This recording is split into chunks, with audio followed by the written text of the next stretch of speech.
Everyone is doing their end-of-decade wrap-ups, and I'm certainly not one to back away from doing something completely unoriginal, so I figured I'd throw my hat into the ring. For someone who does a lot of talking about video games, I really don't show many games off on this channel, and that mainly has to do with the fact that I play a ton of multiplayer games, and they generally make for the best background footage for the kind of content I make, but I figured an end-of-decade wrap-up could not only give y'all a better idea of what games I like, but also get my thoughts out on a bunch of games that I've never gotten the opportunity to talk about. So here's how it's gonna work. Rather than just do a big dump of my favorites and then a big shit of my least favorites, I'm gonna go year by year from 2010 to 2019 and do it like that. That way we can get a better grip on the progression of things, and also so you won't get mentally exhausted from listening to me be positive for more than 2 minutes of a time. So get your snuggies on, because this is gonna be a long one. Also, I'd apologize for the shitty editing in this video, but I'm about to review like 80 games in one take, so the fuck do you want from me? Also, just because I don't mention a game on this list doesn't mean I think it's bad or that I haven't played it. It just means it didn't stand out to me to be all that worth mentioning. So be sure to follow me on Twitter and come tell me why you think my opinions are wrong and that I should dive into the nearest Shark Tank. But we've got a lot of games to get through and not nearly enough alcohol to get us through them all, so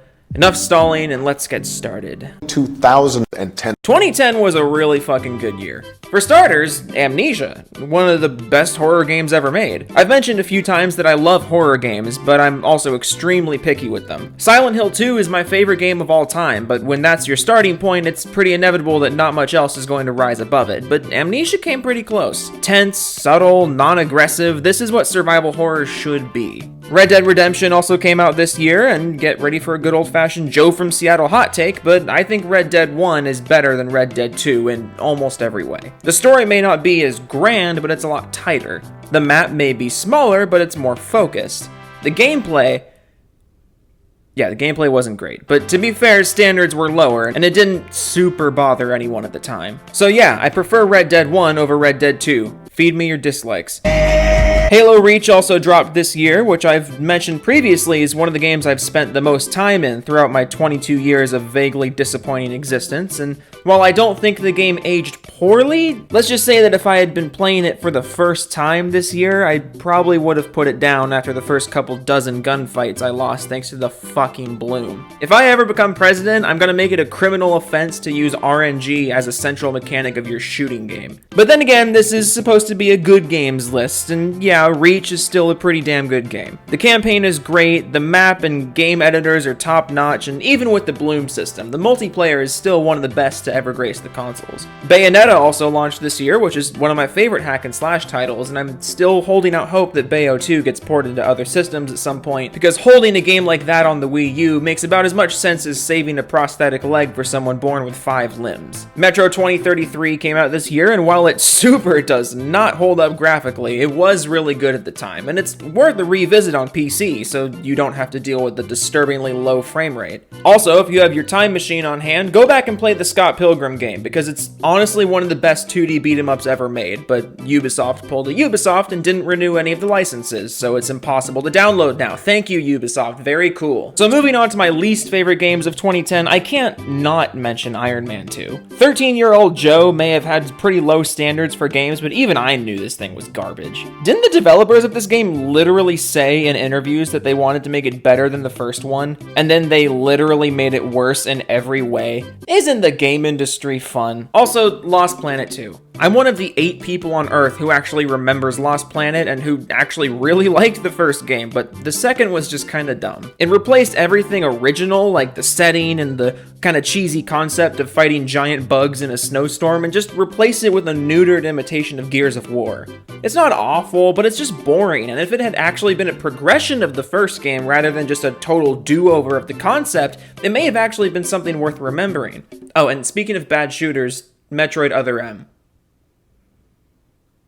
Yep. 2011. Also known as Arkham City, the year. I spent most of my time as a 14-year-old sitting in my parents' living room, swooping around crime-ridden streets and telling myself I'd eventually find all the Riddler trophies, but then giving up on it. Dead Space 2 also came out this year and was one of the last good AAA horror games I can remember, although there is still the cynic in me that feels morally obligated to say I think Dead Space 1 is the superior game. Which I know is kind of a hot take, but as someone who isn't really fazed by gore or jump scares anymore, Dead Space 2 doesn't hold up nearly as well as the original. Dead Space 1 was more about the atmosphere and the tension, whereas Dead Space 2 is more about the action.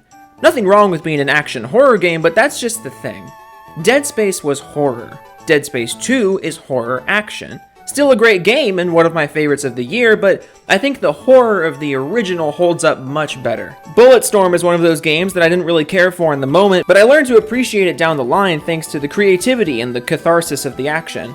And then there's also Portal 2, one of my favorite games of all time. I don't think it's better than Portal 1, and I could basically just put the 0 punctuation review here and have it perfectly mirror my thoughts, but actually, yeah, I'm going to do that. What you need to understand is that nobody expected Portal 1 to explode the way it did. Valve released it essentially as a stocking stuffer to mollify us into not coming around and breaking their windows. It was all of 2 hours long and developed by a small team within the company who had to cut corners like it was crunch time at the Circle Factory. And what I liked most about it was that it was as tight as a walnut corset. Not an inch of it was wasted. Everything was there that needed to be there for the game to work, and the humour was the icing on the French fancy. The attitude of Portal 2's single player is best summarised by 2 separate occasions within it when a puzzle is interrupted by a story section. You see, Portal 1 was at heart a puzzle game with a really good framework. Portal 2 is a sightseeing tour that begrudgingly has a puzzle game in it. Portal 2 is in the uncomfortable position of necessarily having to be compared to Portal 1, and taking both games as wholes, it can't possibly have the same impact. Portal 2 is an amazing game, and it's one of Valve's best, but I still think the first one was a bit better. A game like that just works better with a smaller scale and a story that's more about you and the villain rather than you, the villain, Stephen Merchant, and the giant doomsday machine. Still a great game though. Infamous 2 also stands out for being a fun middle ground between Arkham City and GTA. Another one of my favorite games of all time dropped this year, and once again, it's a game that I didn't appreciate in the moment. Alice Madness Returns, a disturbing reinterpretation of Lewis Carroll's world filled with psychological horror, 3D platforming, and God of War-esque combat that comes together surprisingly well. I can't recommend this game enough. Gears of War 3 also came out in 2011, which reminds me a bit of Halo Reach in the sense that I adored this game in the moment, and I still think it's a great game, but it's also not something I would play much of nowadays because I'd rather not rip my eyes out while trying to interpret the PowerPoint frame rate. But on the other end of the spectrum, this was also the year we got Green Lantern, Thor God of Thunder, Duke Nukem Forever, Call of War as the Cartel, and GoldenEye Reloaded, none of which I even really feel the need to elaborate on. Weirdly enough, I think the most disappointing game of 2011 was Jurassic Park, by Telltale of all people. Jurassic Park is such a good concept, but it's the kind of thing that you can kind of only pull one story out of. Oh no, the park is full of dinosaurs. Whatever will go wrong, other than the dinosaurs escaping and some shady fuck trying to steal them for various motivations. Honestly, I don't know how to make a good Jurassic Park game, but this was a good example for Opposite Day. 2012. Looking back at it, this was a damn good year for shooters. Far Cry 3, Spec Ops The Line, Black Ops 2, Max Payne 3, CSGO, The Darkness 2, all really good shooters with varying tones and design philosophies. If it's a good single-player shooter you want, I would recommend Far Cry 3 and Spec Ops. Far Cry if you want a more open-ended experience, and Spec Ops if you want to hate yourself. But that being said, Black Ops 2 is still one of my favorite multiplayer games of all time. I've said in the past that this is what a Call of Duty game should be, and I still stand by that. Replayable, deeply customizable, but still balanced, and it rewards you for playing the objective just as much as it rewards you for slaying out. This was the last truly great Call of Duty game, and if you think otherwise, you're just wrong. SCP Containment Breach blessed us with its presence this year and helped give the indie horror scene some more attention, and I still think it's one of the best horror games of the decade. Dishonored was also surprisingly good, even if the marketing was a little bad. But boy, there were some shitty games this year. Amy started things off with a Splat, being one of the genuinely worst horror games I've ever played. Then there was Binary Domain, a game with a huge marketing push but then disappeared 2 hours after release. Then Mario Party 9 came out and ruined Mario Party again. Silent Hill Downpour launched in the super spooky month of March just to remind us that Silent Hill will never be good again. Then literally 7 days later, the Silent Hill HD collection came out just to super remind us that Silent Hill will never be good again. And you know what came out the same day as the Silent Hill HD collection? Operation Raccoon City! which was somehow not even the worst Resident Evil game of the year because RE6 came out 7 months later. Wow, the gaming industry hated horror this year. Then we have some other bafflingly bad games like Kinect Star Wars, 007 Legends, Halo 4, which had a great story, but playing it made me want to eat glass. So I guess when I said 2012 was a good year for shooters, I should have clarified that it was actually a kind of shitty year for everything else. But hey, at least the world didn't end like it was supposed to. 2013. I guess I should just start this year off with apparently the game of the decade.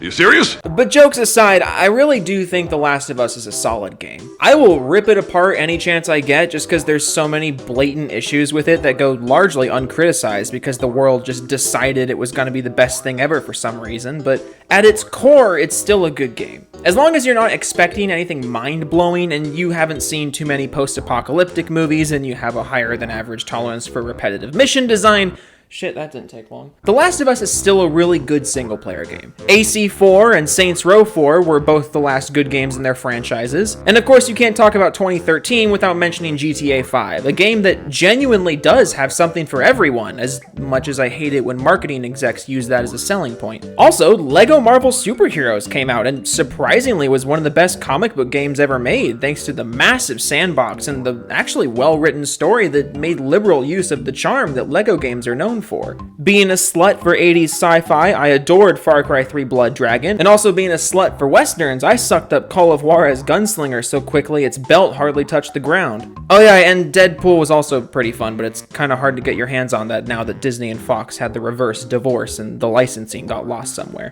I guess I could talk about Slender the Arrival, which I felt was a really inconsistent but still solid horror game. It's one of those games where one area will be really good and the next will make you want to drown yourself. But it came out in 2013 and I really liked it when I wasn't drowning myself, so it's in the video. Okay, on to the bad games, because holy Jesus, there were a lot this year. Since 2013 was the last year of the console generation, I guess publishers completely forgot what their standards were. And by the end of the year, we had Ride to Hell Retribution, Aliens Colonial Marines, Dead Island Riptide, Star Trek, Gears of War Judgment, and that one Walking Dead game I can't remember the stupid subtitle for. And then I guess Dead Space 3 also, but I mean, looking back, that game honestly isn't that bad. It just wasn't a Dead Space game. Honestly, you could have changed all the names around and Dead Space 3 would have been a pretty cool Halo spinoff, but as it stands, yeah, it wasn't that great. 2014.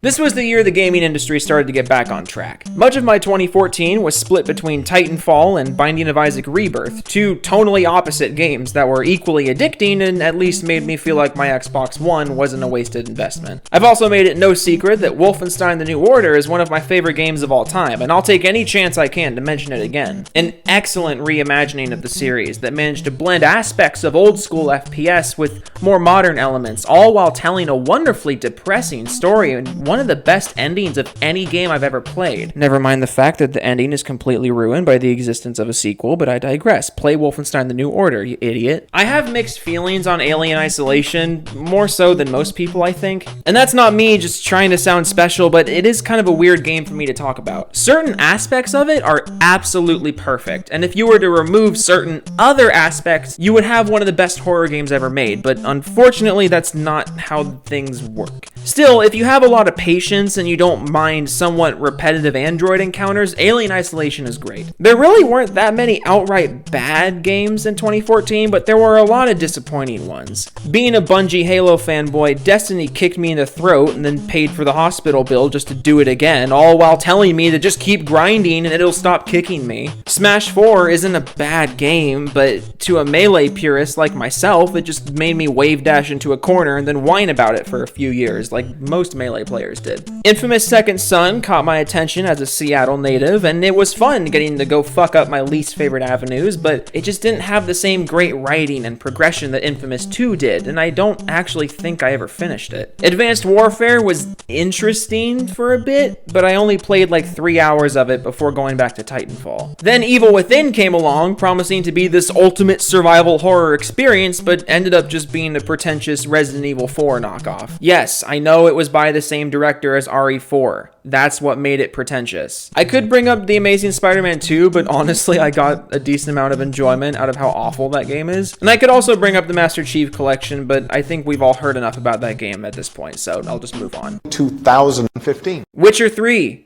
Did you know I like The Witcher 3? I've never talked about it even once, so I don't know how anyone would know I really fucking like The Witcher 3. Honestly, 2015 was kind of an underwhelming year. A lot of disappointing games, but not that many good or bad. I did really like Soma, and I put a pretty stupid amount of time into Rocket League. Also, Black Ops 3 was fun until Activision snapped out of their cocaine binge and realized they weren't making enough money, so they shoved it full of loot boxes and killed all motivation I had to keep playing. Until Dawn was a surprisingly good interactive drama, which is a series I never really cared for, so I was weirdly surprised with how much I liked it, even if it does have zero replay value. The changes that happen with each choice aren't nearly dramatic enough to actually warrant another playthrough, regardless of how much the game promises you that it is indeed replayable. Oh yeah, and Bloodborne came out this year, but I got into Souls games kind of late, so that's why the Souls games have been kind of absent from this video so far. I tried Dark Souls when I was younger, and I was just too short-minded to really appreciate it, so I'm currently going through them now that I'm older and allegedly more mature. 2015 was also when we got the real version of GTA 5, so I guess that can go on here, but honestly 2015 was kind of weak. But now that I've gotten the good games out of the way, let's go over all the disappointments from 2015.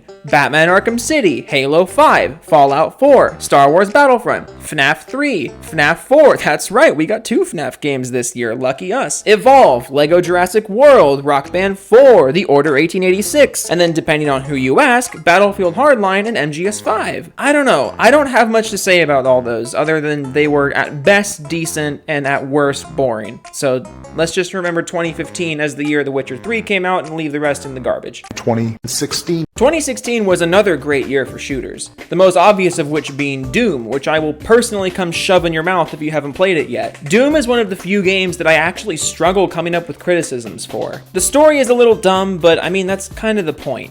If you're booting up Doom for a good story, you also probably boot up Destiny for a balanced PvP. Segue! 2016 was the last year of Destiny 1, and Destiny 1 is garbage. Segue! Overwatch also came out this year, and while the experience you have with that game is extremely hit or miss, I guess they never miss. I still can't deny how much fun I've had with it, and the ungodly amount of time I've logged into it, even to this day. It does feel a little weird putting a game like Overwatch on this list because of how much the game has changed and will continue to change, but it's a big part of my gaming life, and it's my video, so fuck you, it's here. This is also the year we got 2 Call of Duty games, one of which I adored, and one of which I thought was kind of underrated. Maybe? Modern Warfare Remastered was a great update of the original COD 4, which is one of my favorite games of all time. And while the business model to get your hands on it was kind of disgusting, I'm willing to overlook 19-year-old Joe forking out $80 to get it, because I put like 400 hours into this bitch. Infinite Warfare is also a game that I've kind of made a habit of defending on this channel. I certainly don't think it was anything amazing, but I do believe it was treated too harshly. The campaign is one of COD's best, and while the multiplayer had some big flaws, I had way more fun with it than I did with any COD game since Black Ops 2. If you remove the Call of Duty stamp in the title, Infinite Warfare is just a solid sci-fi shooter. But then again, I still agree with much of the hate that this thing got, because it really had no business being a Call of Duty game. There's literally nothing COD-like about it. H1Z1 King of the Kill also dropped in 2016, which was one of the games that helped push me over to PC gaming, although I ironically got into it only about 2 months before the infamous combat update, so that was fun while it lasted. Gears of War 4 also dropped in 2016, and I certainly put a lot of time into that, but I can't decide if that's really because it was a good game or because I had buddies to play it with and keep it from getting tedious. Gears 4 probably has the weakest campaign of the entire series, but it has the strongest everything else, so take that as you will. Titanfall 2 also dropped in 2016, and hot take, I actually prefer the multiplayer of Titanfall 1, but not hot take, the campaign of Titanfall 2 is excellent and deserves your attention. Shadow Warrior 2 is a pretty awesome shooter that was a little too loot-based for my liking, but I still enjoyed the hell out of the gameplay. I just wish it didn't focus so much on the weapon loot rarity thing, because 90% of the time I wasn't even paying attention to it. I was just laughing at the jokes and slicing people into 50 pieces. But then again, I guess if I got a lot of enjoyment out of it, and the loot system wasn't much of a problem, so just forget I said anything. And speaking of ultra-violent FPS games from 2016, 2017, Killing Floor 2, a game that I've been meaning to get more into, but I've still had good experiences with, and I needed one more game to round up the positive half of this year before I start shitting on everything. Yay. 2016 was a year of really underwhelming sequels. The Last Guardian, Lego Force Awakens, Dead Rising 4, Mafia 3, Star Fox Zero. The year was just kind of exhausting. The good games were good, and they were definitely time-consuming, but there were so many duds this year. Call me an edgy 12-year-old, but I was actually somewhat excited for FNAF's sister location. I'm someone who never really cared for the gameplay of the FNAF games, but the concept was always really intriguing, and the trailers for sister location gave the impression that we were going to be shaking things up, but no, it's just another fucking point-and-click jump scare marathon that was actually kind of boring. I don't know how you manage to base your game around jump scares and still make it boring, so I guess Scott Cawthon is a genius after all. 2017. Finally, some good fucking games. 2017 was a pretty stellar year, largely thanks to Nintendo finally waking up like you at the beginning of Doom 2016, a game that's really fucking good and I'll throw copies of it through your front door if you still haven't played it. But 2017 gave us Breath of the Wild and Super Mario Odyssey from Nintendo, RE7 and the Mega Man Legacy Collection from Capcom, Cuphead from an indie studio who need to hurry up and make more games please, and Sonic Mania from a company that most people would rather not talk about anymore. 2017 also gave us PUBG, a game that I'd never really enjoyed but I had an appreciation for, and Fortnite, a game I used to really enjoy but have since completely lost all respect for. There was also Marvel vs. Capcom Infinite, which I really enjoyed for a bit, but like most of the world, I forgot about it after a few days. Also, Rising Storm 2. This game's pretty awesome. The Crash Insane trilogy was pretty nostalgic for me since the original Crash was one of the first video games I ever played. And I suppose I could bring up Lawbreakers, a game that I really enjoyed, but I thought the marketing and business decisions were just awful. So yeah, it kind of deserved to fail for that. Unfortunately, 2017 was also a year of personally insulting sequels. Destiny 2 is the obvious one, which I probably don't even have to elaborate on because Bungie and Activision literally did the exact same thing as the first game but charged more money. Then there was Wolfenstein 2, a game that is visually stunning and has some excellent shooting, but it also abandoned much of what made the New Order so great, like the character development, weapon system, and the open-ended level design. Then there was Outlast 2, a game that just fucking annoyed me. I think the first Outlast is somewhat overrated, but it's still a solid game. There were a million ways the devs could have improved upon it, but for the sequel, they instead just amped up the gross out sequences and added a bunch of pretentious dialogue, so yeah, fuck this game. And speaking of annoying horror sequels, how about The Evil Within 2? As I said before, I really didn't like the first Evil Within, but I still thought there was potential in the concept. But then when the sequel came along, they decided to do away with the RE4 ripoff combat and instead rip off every fucking third-person action game on the market. You took an already generic and unfocused horror game and somehow made it even more generic. Yes, it's better than the first one, but that's to be expected, not proud of. Also, Battlefront 2 was garbage, both multiplayer and single player, but apparently that game is good now, so fucking who cares? I haven't played it since then. 2018. 2018 certainly had some bangers, the obvious standouts being Red Dead 2, God of War, Spider-Man, and Smash Ultimate. Regular viewers of my channel might be slightly surprised to hear me say God of War there, because I've made a point of criticizing it in the past, but like The Last of Us, I still think it's a good game. A game can be simultaneously overrated as hell and still really good, and that's what God of War is. Also, I recognize that a lot of my criticisms of God of War come from the fact that I love the original so much, and the new combat system really just didn't gel with me. But that being said, it's a beautiful game with a great story and excellent writing, so while I will happily criticize the gameplay, I will also happily praise all the other aspects. Also, Spider-Man was pretty awesome. Not a whole lot to say there, but I liked it. Smash Ultimate fared better with me than Smash 4 did. I did find myself still going back to Melee after a while, but then again, I am a 22-year-old shut-in. And then obviously we've got Red Dead 2, which I kind of already talked about earlier in this video. I prefer the original, but the sequel is still excellent. Soul Calibur 6 was pretty awesome, but people seem to forget that game exists, so I'm not really sure what to make of that. There was also Hitman 2, which is admittedly pretty much the exact same game as the previous one, but that game was good too, so take that as you will. Black Ops 4 was a weird experience. I really enjoyed it for a while, and the reworks to the health system and the increased time to kill actually made it really fun, but the lack of content just kind of made me grow bored of it. And then once all the microtransactions came in, I uninstalled faster than a rocket-powered cheetah. So I'm not really sure which side I'd put Black Ops 4 in, but whatever, that's a good enough segue to the negative half of 2018. Agony! There's a million puns I could make with that title, but instead I'll just say it fucking sucks. Also, Lego The Incredibles was just kind of dumb. I don't know, the original Lego Star Wars and Indiana Jones games were such a big part of my childhood, and Lego Marvel Superheroes was surprisingly excellent, so like, I don't know, I kind of feel the need to at least try the new LEGO games, but they're just not the same. Assassin's Creed Odyssey is a chore of a game. I honestly don't know where all the praise for this game comes from. I guess if you don't have much experience with RPGs, it's fine, but I tried playing Odyssey right after going through The Witcher 3 again, and I just couldn't do it. Battlefield 5 came out this year, unfortunately. Everyone knows about the multiplayer at this point, but unlike most people, I actually played the campaign in Battlefield 5.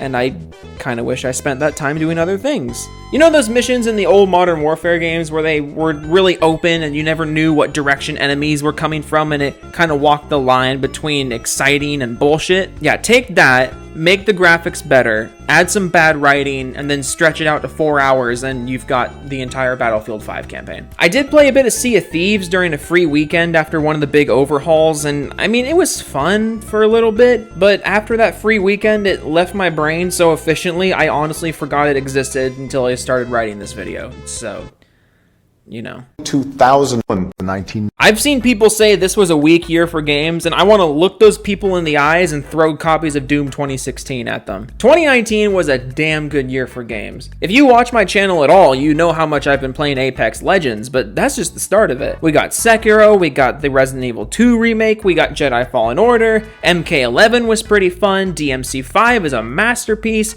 Bloodstained Ritual of the Night is underrated as hell, The Division 2 was surprisingly fun. There were a lot of really good games this year. Yeah, there were some disappointments. I did a full review of Gears 5 when that came out, and I said in that video that it was like a B-, but I also haven't touched the game since I made that, so take that as you will. I wasn't a huge fan of Metro Exodus. I still think it's a good game, but it's just nowhere near as good as the original 2. But you know, even the disappointing games this year were still solid products.